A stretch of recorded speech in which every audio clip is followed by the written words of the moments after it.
સડક થી લાશો પાસે તમે શું કરતા હતા એમાં જાણવામાં અમને જરાય રસ નથી. લાશો શું કામ છડકી એ જાણવામાં અમને રસ. સરકાર નક્કી કરશે. મહાનગરપાલિકા પોતાની ભૂલ કબૂલી લે. એના માટે આપણે જવાબદાર થયા છે. સરકારે આદેશ આપ્યો છે.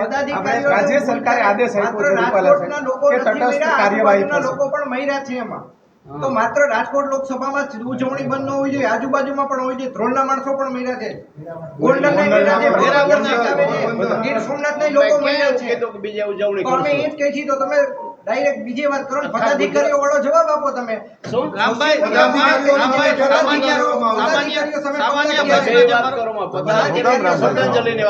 ભાજપના કેટલા વ્યક્તિઓ આમાં સામેલ હતા એવું કઈ તપાસ કરાઈ છે? કારણ કે અધિકારીઓ પર પ્રેશર પોલિટિકલ પણ હતું એવું સૂત્રો કહી રહ્યા છે. આ બાબતે તમારું શું માનવું? મારું કઈ કહેવાનું નથી. રાજકોટ મહાનગરપાલિકા અંતર્ગત આ જે વિસ્તાર છે તે આવતો હતો, મેયર મેડમ ને આટલા મીડિયા કર્મીઓ છે પ્રથમ વખત જોઈ રહ્યા છે, આ ગંભીર બાબત નથી? છાપામાં પદાધિકારીઓ સ્ટેટમેન્ટ આપે છે, અધિકારીઓનો વાક આટલા બધા નથી. ડિપાર્ટમેન્ટ બચાવતા નથી તો તમે શું કરો છો? આટલા બધા ડિપાર્ટમેન્ટ જવાબદાર થઈ રહ્યા છે. ફાયર વિભાગ, જીપી વિભાગ, જ્યારે અમને કાર્યવાહી ખબર પડી ત્યારથી 7 વાગ્યાથી બધા કાર્યકર્તા આગેવાનો ત્યાં હાજર હતા. સવારે 5 વાગ્યા સુધી અમારા હોમ મિનિસ્ટર આવ્યા ત્યારે પણ અમે હાજર હતા. પછી એને સૂચના મળી કે 5 વાગે આપણે છૂટા પડીએ, 6 વાગ્યાથી પાછા મળવાના છે. સતત સવારે 6 વાગે નાહી ધોઈ બધા તૈયાર થઈને આવી ગયા હતા અને એ જ્યાં સુધી રહ્યા ત્યાં સુધી અમે હાજર રહ્યા. સડક થી લાશો પાસે તમે શું કરતા હતા એમાં જાણવામાં અમને જરાય રસ નથી. લાશો શું કામ છડકી એ જાણવામાં અમને રસ. મારી વાત સાંભળો ભાઈ. જવાબદાર છે. એમાં થોડુંક એક પદાધિકારી તરીકે તમારે નિવેદન તો આપવું જોઈએ. રામભાઈ એવી વાત છે જે લોકોના મૃત્યુ થયા છે, જે લોકોના મૃત્યુ થયા છે એ બધા જ લોકોની અગ્નિદાહ દેવાઈ જાય. પછી આપણા હિન્દુ સમાજમાં રીત રિવાજ મુજબ એને શ્રદ્ધાંજલિનો કાર્યક્રમ ગોઠવવાના છે. 26 ડેડ બોડી સોંપાઈ ગયા છે. એક ડેડ બોડી છે એ આવી ગયું છે, પણ એના સગાવાલા સવારે લેવાના છે.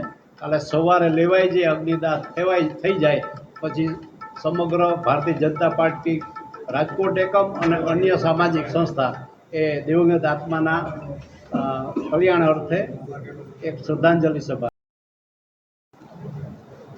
સૌથી પ્રથમ આપ સૌના માધ્યમથી ગત તારીખ 25 અને શનિવારના રોજ રાજકોટના આંગણે ટીઆરપી ગેમ ઝોનની અંદર એક અતિ કરુણ અને દુઃખદ ઘટના બની ગઈ, જેમાં 27 લોકોના મૃત્યુ થયા છે.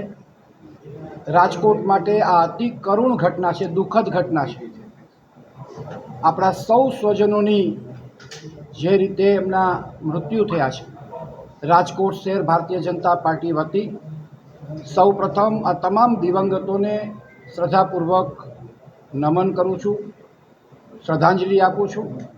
પરમ કૃપાળુ પરમાત્માને પ્રાર્થના કરું છું કે તમામ દિવંગત આત્માઓને મોક્ષ આપે. બીજું ખાસ અગત્યની જાહેરાત એ કરવાની છે કે જે કાંઈ ઘટના બની છે એ અતિ દુઃખદ ઘટના બની છે. આપણને બધાને ખ્યાલ છે કે 18મી લોકસભાની ચૂંટણી સમગ્ર દેશમાં ચાલી રહી છે, જેનો 7મો તબક્કો પણ 1લી તારીખે પૂર્ણ થવાનો છે અને 4થી તારીખે એનું પરિણામ પણ આવવાનું છે. ત્યારે રાજકોટ ભારતીય જનતા પાર્ટીએ આ પરિણામ આવ્યા પછી કોઈ પણ પ્રકારની ઉજવણી ન કરવી એ પ્રકારનો નિર્ણય કર્યો છે. કારણ કે આ આપણા સ્વજનો છે અને આ સ્વજનોના દુઃખમાં ભાગ લેવા માટે સમગ્ર ભારતીય જનતા પાર્ટીના કાર્યકર્તાઓ એમની સાથે હોય એ સ્વાભાવિક છે. ત્યારે કોઈ પણ પ્રકારની ઉજવણી ન કરવી એ પ્રકારનો ભારતીય જનતા પાર્ટી શહેર એકમે નિર્ણય લીધો છે. જે કાર્યકર્તાઓને મતદાન ગણતરીના સ્થળ ઉપર જે જવાબદારી સોંપવામાં આવી છે એ જ કાર્યકર્તાઓ ત્યાં હાજર રહેવાના છે. એ જ કાર્યકર્તાઓ સિવાયના કોઈ પણ કાર્યકર્તાઓ હાજર ન રહે એવી આપના માધ્યમથી અપીલ પણ કરું છું. કોઈ પણ શુભેચ્છકો હોય કે કોઈ પણ પ્રકારના ટેકેદારો હોય એ ત્યાં ન આવે એવી પણ અપીલ કરું છું.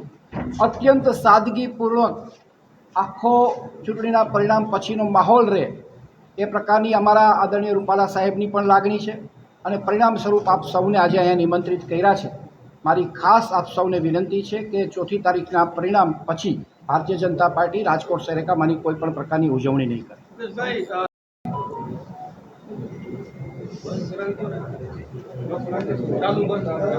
રાજકોટ શહેરમાં જે રીતના મમતા બેનર્જીનો વિરોધ કરવા માટે સંગઠન ભેગું થઈ શકતું હોય, 5 દિવસ ઘટનાના થઈ ગયા, ભાજપ દ્વારા એક શ્રદ્ધાંજલિનો કે એવો કોઈ કાર્યક્રમ પણ નથી કરવામાં આવ્યો. અત્યારે આના સિવાયની કોઈ વાત કરવા માટે આપણે ભેગા નથી થયા.